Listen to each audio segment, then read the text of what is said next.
Welcome back to my channel. आज हम English के सबसे बेसिक और सबसे ज़्यादा पावरफुल टेंस के बारे में बात करेंगे। टेंसेस की बात की जाए तो कुल 12 टेंसेस हैं, पर जो सबसे ज़्यादा इस्तेमाल होता है वो है present simple tense. Present simple tense जो है वो हमारी ग्रामर में या फिर हमारे रोज़मर्रा के कामों में बहुत ज़्यादा इस्तेमाल होने वाला टेंस है।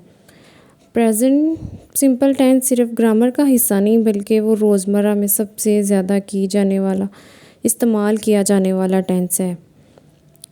फ़िलहाल के बारे में बात करें उर्दू में, अगर इसको देखें तो फ़िलहाल ऐसा ज़माना है जिसमें रोज़मर्रा के कामों, सच्ची बातों, आदतों के बारे में बात होती है।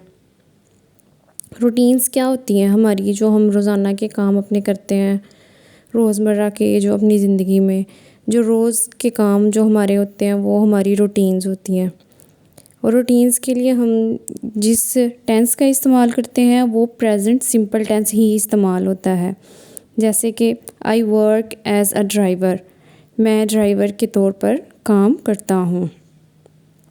तो इसका क्या मतलब है कि I work as a driver, मैं ड्राइवर के तौर पर काम करता हूँ, मतलब ये हमारा रोज़ाना का पेशा है।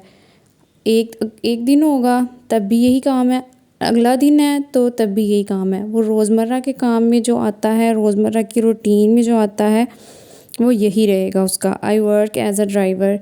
इसके अलावा अगर हम एक और एग्जांपल देखें तो I work as a teacher, ठीक है। उसके बाद अगर आदात में आ जाएं तो आदात में वेकअप, रोज़ उठना, डू एक्सरसाइज करना, ये सब क्या हैं, ये सब के सब हमारी जो हैं ये आदात हैं। इसके बाद अगर हम फैक्ट्स की बात करें तो फैक्ट्स क्या हैं, फैक्ट्स ऐसी सच्ची बातें या हकीकत होती हैं जो यूनिवर्सल ट्रूथ भी हो सकती हैं या फिर जनरल ट्रूथ भी हो सकते हैं, जो कभी बदल नहीं सकते, ठीक है। जैसा कि कोल इज़ ब्लैक, कोयला काला होता है, कोयला जो है वो हमेशा काला ही रहेगा, वो बदल नहीं सकता। तो ये क्या है, ये एक बेसिक इसकी हकीकत है जो कभी बदल नहीं सकती। इसी तरह जब हम किसी जनरल ट्रूथ के बारे में या किसी यूनिवर्सल ट्रूथ के बारे में बात करेंगे तो प्रेजेंट सिंपल टेंस ही इस्तेमाल होगा। अब देखते हैं कि उर्दू में इसकी क्या पहचान है। उर्दू में इसकी क्या पहचान है, फ़िक्रे के आखिर में हमेशा ता है, ती है, ते हैं, ता हूँ, ती हूँ वगैरह आता है। जैसा कि इन जुमलों को देखें, मैं बाज़ार जाता हूँ, इसके आखिर में क्या है, ता हूँ। उसके बाद तारे आसमान पर चमकते हैं, ते हैं, चमकते हैं। किसान हल चलाते हैं, इसके आखिर में भी क्या आया है, ते हैं। तो ये क्या है, ये फ़िलहाल के सादा जुमले हैं। प्रेजेंट सिंपल टेंस के जो आगे सेंटेंसेस बनते हैं वो 3 तरह के होते हैं।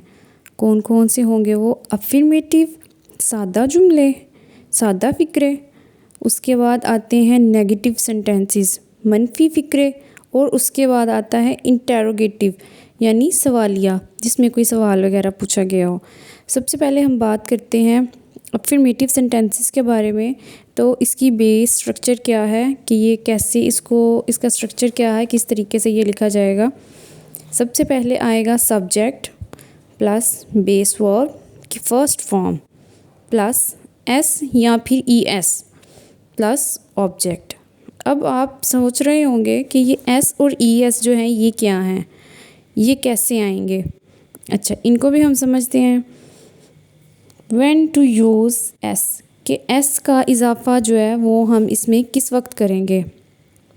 जब भी सेंटेंस बनाते वक्त अगर सेंटेंस में सिंगुलर, फर्स्ट पर्सन सिंगुलर है, यानी कि ही, शी, इट और एनी नेम, कोई भी अकेला नाम, वाहिद नाम जो एक नाम हो, अगर वो आए तो उसके बाद जो वर्ब आएगा, वर्ब के साथ एस का इजाफ़ा होगा, ठीक है।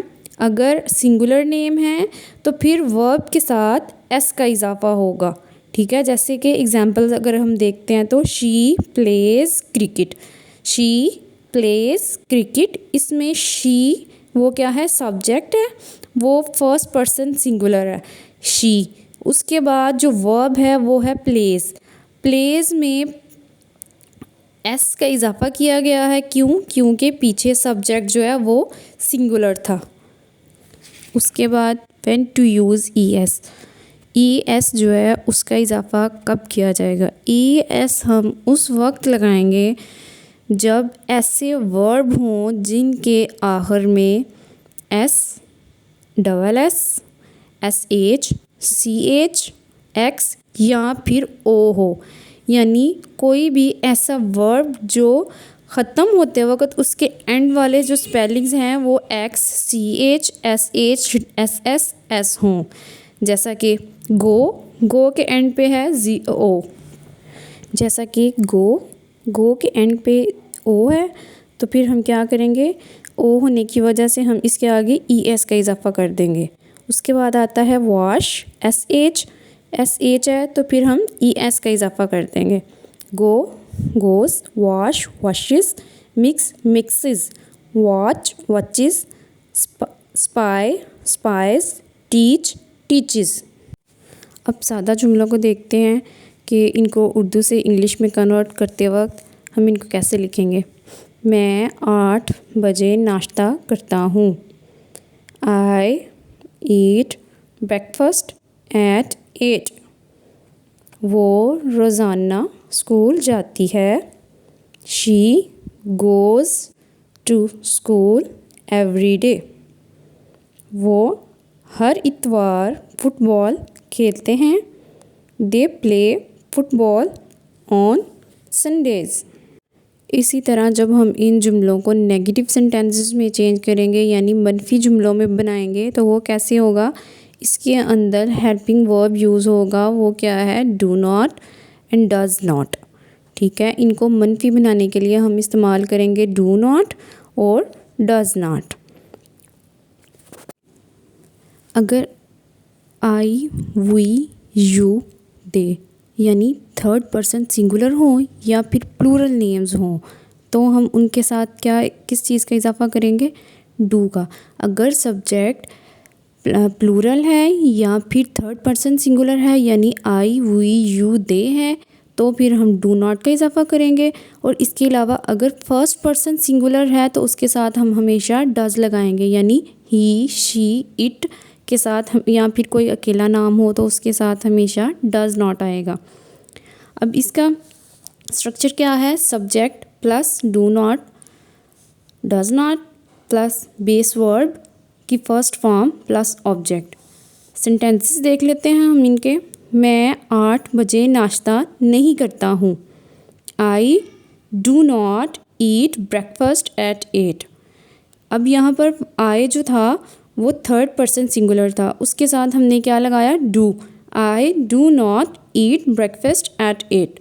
वो रोज़ाना स्कूल जाती है, वो रोज़ाना स्कूल नहीं जाती है। She does not go to school every day. अब यहाँ शी फर्स्ट पर्सन सिंगुलर था, उसके साथ हमने डज़ का इजाफा किया। जब हमने इसके साथ डज़ का इजाफा किया तो ई एस जो है वो ऑटोमेटिकली डज़ के पास चला गया। डू की बजाय डू के साथ ई एस का इजाफा हो गया तो गो जो है वो अकेला आएगा। She does not go to school every day. फिर हम जो वर्ब होगा उसके साथ अगर ई एस का इजाफा किया हुआ है उसको हम इरेज कर देंगे या उसको ख़त्म कर देंगे, उसके साथ फिर हम ई एस का इजाफा नहीं करेंगे। और फुटबॉल नहीं खेलते हैं। They do not play football on Sundays. यहाँ आप संडेज़ की बजाय एवरी संडे भी लिख सकते हैं या फिर संडेज़ भी बोल सकते हैं। वो हर इतवार फुटबॉल नहीं खेलते हैं। They do not play football on Sundays. Interrogative sentences. अब इंटेरोगेटिव सेंटेंसेस को कैसे बनाएंगे हम? जो हेल्पिंग वर्ब्स हम लोग यूज़ कर रहे थे डू और डज, उसको हम शुरू में ले आएंगे। Do, does plus subject plus base verb first form plus object question mark. अब हम इनके एग्जांपल्स देख लेते हैं। मैं 8 बजे नाश्ता करता हूँ। Do I eat breakfast at 8। क्या वो रोज़ाना स्कूल जाती है? Does she go to school every day? क्या वो हर इतवार फुटबॉल खेलते हैं? Do they play football on Sundays? उम्मीद है आपको इस वीडियो से काफ़ी कुछ सीखने को मिला होगा। अगर वीडियो अच्छी लगे, पसंद आई हो तो लाइक, शेयर और सब्सक्राइब ज़रूर कर दें। शुक्रिया।